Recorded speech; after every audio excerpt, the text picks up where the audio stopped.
ഞാനത് ചെയ്യുന്നുണ്ടല്ലോ. നോ, ഇല്ല പൃഥ്വി. നീ നിന്റെ ഉത്തരവാദിത്തങ്ങൾ മറന്നാണ് ഭാര്യയുമായി കറങ്ങി നടക്കുന്നത്. ഒന്നോർത്തോ, ഈ മെനോൻ വെറും വാക്ക് പറയില്ല. എന്തെങ്കിലും പെട്ടെന്ന് ചെയ്തേ പറ്റൂ. എന്ത് ചെയ്യണമെന്നാ സഹദേവട്ടൻ പറയുന്നേ? അതല്ലടി, നമ്മുടെ പ്ലാനുകളെല്ലാം തകർന്നുകൊണ്ടിരിക്കുക. ആദ്യം ആ പൂർണിമയെ മാത്രം ഒഴിവാക്കിയാൽ മതിയായിരുന്നു. ഇപ്പൊ ആ പൃഥ്വി, അക്ഷിത, അങ്ങനെ ആളുകളുടെ എണ്ണം കൂടിക്കൊണ്ടിരിക്കുക. ഒരു പരിധി വരെ ഇതിനെല്ലാം കാരണം നിങ്ങൾ തന്നെയാ. അല്ലെങ്കിൽ പൃഥ്വി ഓഫീസിൽ പോയ സ്ഥാനത്ത് നിങ്ങൾക്ക് പോയിരുന്നല്ലോ. ഓഫീസിൽ ഒരു സ്റ്റാഫായിട്ട് പോയി വരികയല്ല എന്റെ ലക്ഷ്യം. ഇന്ദ്ര ടിവിയുടെയും ഇന്ദ്രപ്രസ്ഥത്തിന്റെയും സർവ്വാധികാരങ്ങളും എന്റെ കൈകളിലാവണം.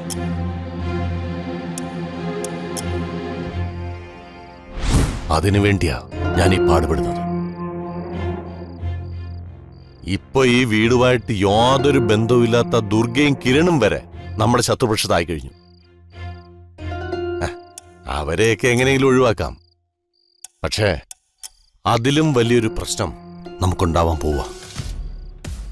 നിങ്ങൾ എന്താ പറഞ്ഞു വരുന്നത്? സഞ്ജയ്, നീരജ്, അവൻ തിരിച്ചു വീണ്ടും ഇവിടേക്ക് വരുന്ന അവസ്ഥയാ. സഞ്ജയ് തിരിച്ചു വന്നാൽ പൂർണിമയെ പിന്നെ ഒഴിവാക്കുന്ന കാര്യം എളുപ്പമല്ല. അതുകൊണ്ട് ഒരു കാരണവശാലും സഞ്ജയും പൂർണിമയും അടുക്കാതെ നോക്കണം. അത് ശരിയാണ്. എത്രയും പെട്ടെന്ന് തന്നെ അതിനുള്ള കാര്യങ്ങൾ നോക്കണം. ഒന്നുകില് ഇവരെല്ലാം ഒറ്റയടിക്ക് ഒഴിവാക്കണം, അല്ലെങ്കിൽ ആരും അറിയാതെ ഓരോരുത്തരെയായിട്ട് ഒഴിവാക്കണം. ഇതൊക്കെ കേൾക്കാൻ നല്ല രസമുണ്ട്, പക്ഷെ ചെയ്യാനാ പാട്. അതൊക്കെ ഞാൻ ഉടനെ ചെയ്യുന്നിരജെ. ഇനി അങ്ങനെ സാവകാശം വിചാരിച്ചാ നഷ്ടം നമുക്ക് മാത്രമായിരിക്കും. അതെ, ആ ബോധം നിങ്ങൾക്കാ ഉണ്ടാവേണ്ടത്. അതുകൊണ്ട് ഇതിങ്ങനെ പറഞ്ഞോണ്ടിരിക്കാതെ എല്ലാത്തിനെയും ഒഴിവാക്കാൻ നോക്ക്.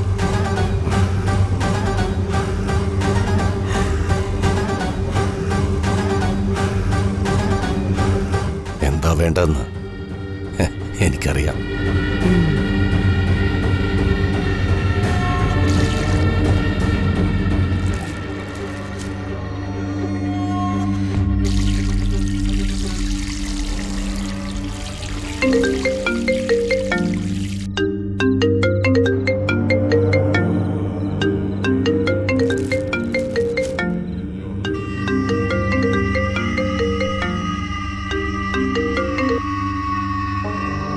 ഹലോ, ഞാൻ പറഞ്ഞതനുസരിക്കാതെ നീ ഡിന്നറിന് പോയല്ലേ? കോൾ എടുക്കാതിരുന്ന നീ ചെയ്യുന്ന കാര്യങ്ങൾ ഞാൻ അറിയില്ല എന്ന് കരുതിയെങ്കിൽ നിനക്ക് തെറ്റി Prithvi. Please try to understand my situation. ഒരു എക്സ്ക്യൂസും വേണ്ട.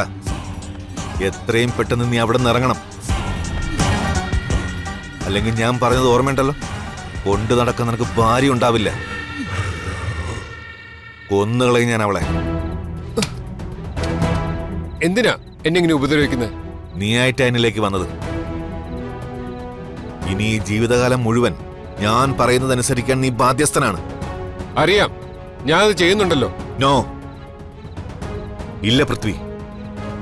നീ നിന്റെ ഉത്തരവാദിത്തങ്ങൾ മറന്നാണ് ഭാര്യയുമായി കറങ്ങി നടക്കുന്നത്. ഒന്നോർത്തോ, ഈ മെനോൻ വെറും വാക്ക് പറയില്ല. പറയുന്നത് ചെയ്യാൻ അറിയാവുന്നത് കൊണ്ട് തന്നെയാ ഞാൻ ഈ പൊസിഷനിൽ ഇരിക്കുന്നത്. നിനക്ക് നിന്റെ ഭാര്യയെ ജീവനോടെ വേണമെങ്കിൽ ഇപ്പൊ നീ അവിടെ നിന്ന് ഇറങ്ങി ഞാൻ പറയുന്ന ജോലി ചെയ്യണം. അല്ലെങ്കിൽ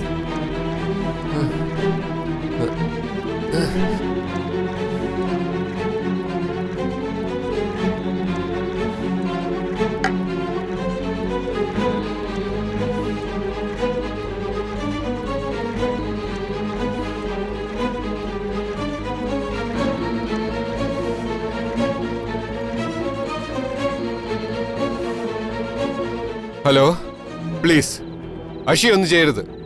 ഞാൻ എന്ത് വേണേലും ചെയ്യാം. ശരി, നീ വാക്ക് പാലിച്ചാൽ ആരും അവളൊന്നും ചെയ്യില്ല. ശരി, ഞാൻ ചെയ്യാം. ഇപ്പൊ തന്നെ ഇവിടെ നിന്ന് ഇറങ്ങാം. Good boy.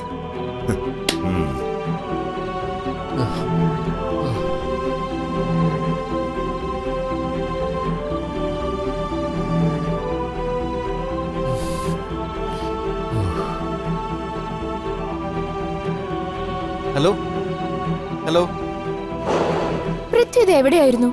എത്ര നേരമായി പോയിട്ട്? അഷി, ഞാൻ ഒരു കാര്യം പറഞ്ഞാ താൻ പ്രശ്നം ഉണ്ടാക്കരുത്. എന്താ പൃഥ്വി? എനിക്ക് അത്യാവശ്യമായിട്ട് ഒരു സ്ഥലം വരെ പോകണം. അതുകൊണ്ട് താനിപ്പോ വീട്ടിലേക്ക് തിരിച്ചു പോകണം.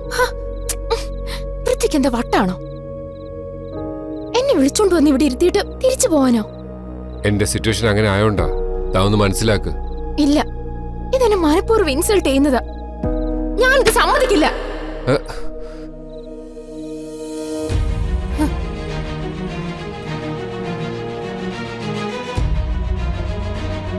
അഷി, താൻ ഇവിടെ വെച്ച് വഴക്കുണ്ടാക്കരുത്. എല്ലാരും നമ്മളെ ശ്രദ്ധിക്കുന്നുണ്ട്. എല്ലാ കാര്യങ്ങളും നമുക്ക് സംസാരിക്കാം. ഞാൻ വർക്ക് തീർത്തിട്ട് വേഗം തിരിച്ചു വരാം. അപ്പൊ സംസാരിക്കാം. എടോ, ഇപ്പൊ താൻ തിരിച്ചു പോ. പൃഥ്വി, അഷി പ്ലീസ് വാ, ഞാൻ തന്നെ ഒരു വണ്ടി കയറ്റി വിടാം. അഷി വാ പ്ലീസ്, വാ പ്ലീസ്. വിട്.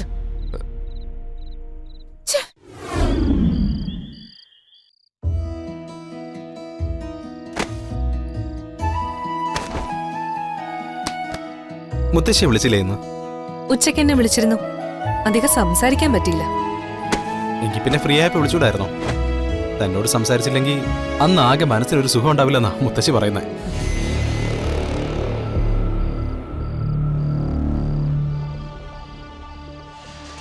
രണ്ടുപേരും മുറിക്കകത്ത് കയറി അവിടെ ഇരിക്കുവാണ്. ഛേ, ഇന്നിനെ അകത്ത് കയറാനോ ഒന്നും നോക്കാനോ പറ്റുമെന്ന് തോന്നുന്നില്ല. നാളെ പകല് ട്രൈ ചെയ്യാം. ഞാനേ ഇത് കഴിഞ്ഞിട്ട് വിളിച്ചോളാം. ഓക്കെ.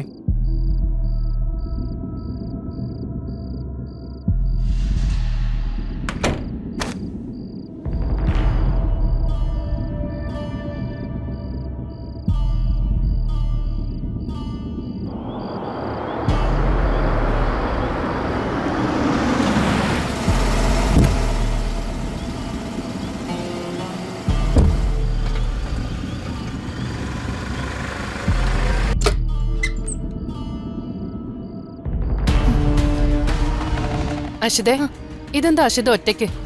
പൃഥ്വി എവിടെ? ആ, എനിക്കെങ്ങനെ അറിയാം? അതെന്താ നീ അങ്ങനെ പറയുന്നേ? ഇവിടുന്ന് ഒരുമിച്ചല്ലേ നിങ്ങൾ ഡിന്നറിന് ഇറങ്ങിയത്? ഇപ്പൊ നീ തനിയെ വരുമ്പോ പൃഥ്വി എവിടെയെന്ന് ഞാൻ നിന്നോടല്ലാതെ ആരോട് ചോദിക്കും? ആ, എനിക്കറിയില്ല. രാത്രിയെന്നോ പകലെന്നോ ഇല്ലാതെ തോന്നുമ്പോ എങ്ങോട്ട് ഓടി പോവല്ലേ?